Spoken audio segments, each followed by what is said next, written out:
Welcome to Canadian Justice. I'm Christine Van Gyn, and today we're talking about what I think is Canada's leading legal intellectual movement, the Runnymede Society. Runnymede is a project of the Canadian Constitution Foundation, the legal charity that I work for, and they play a unique and fascinating role in the development of Canada's legal culture. Runnymede started as an national organization of law students dedicated to the principles of constitutionalism, fundamental freedoms, and the rule of law. But since its founding in 2016, it has grown to include constitutionalist lawyers and scholars from across Canada. It serves as a vital forum for intellectual diversity in the Canadian legal academic profession, hosting events with speakers from across the ideological spectrum, discussing and debating ideas that engage the principles of constitutionalism, liberty, and the rule of law. We're joined now by the Runnymede Society's brand new executive director, Tim Haggstrom.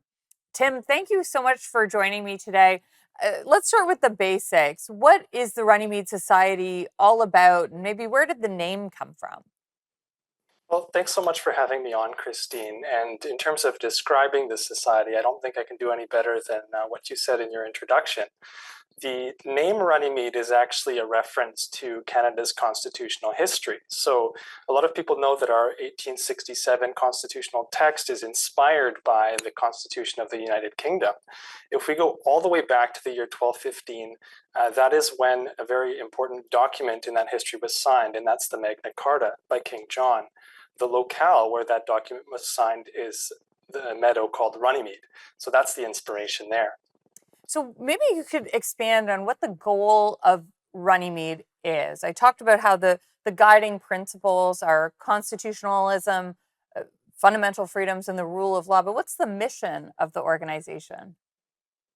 Well, those are the principles. And obviously, everybody who's a member and who participates in Runnymede takes interest in those principles. They also take interest in upholding them. So I like to think of Runnymede as a community of people who have that in common and who are also interested in making sure that they can become equipped to be up to the task of upholding those principles of constitutionalism, fundamental freedoms, and the rule of law.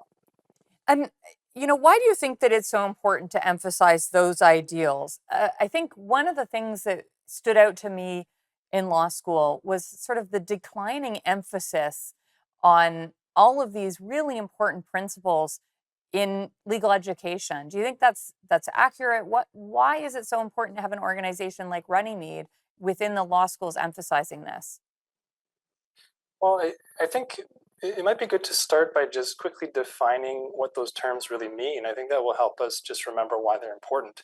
So, first of all, constitutionalism is a principle that says that there is a supreme law in Canada, that nobody is above that law, including the most powerful parts of government, including the parts of government that make laws through the ordinary legislative process. The principle of the rule of law applies to everybody, not just government, and it basically says that no one is above the law.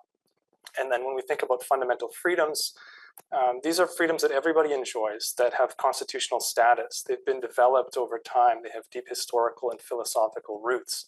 To understand those, we can start with what's listed in Section 2 of the Charter, and those are freedoms of conscience, religion, thought, belief, opinion, expression, peaceful assembly, and association.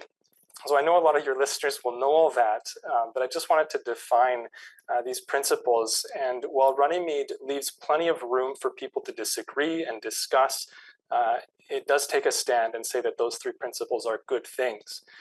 Very quickly on your point about legal education, I don't know whether or not law schools would disagree that those three principles are good things, but what we hear from our members and the law students who get involved is that when they come to Runnymede, they get a fuller picture of the debate, of intellectual diversity and different viewpoints. And I think this is so important for helping young lawyers and law students to really be equipped to grapple with the kinds of questions that we have to grapple with if we're going to properly uphold these principles and allow them to persist in the constitutional crises that are sure to come in our lifetime. Yeah, I mean, universities and law schools are places where you should be able to debate and discuss and explore ideas, including these ideas that are at the core of Runnymede. And I think that having an organization like Runnymede that allows for that flourishing of intellectual curiosity is so valuable to students. And we hear that time and again from the students who are involved in the society. We've got to go to commercial break now, but we will be right back.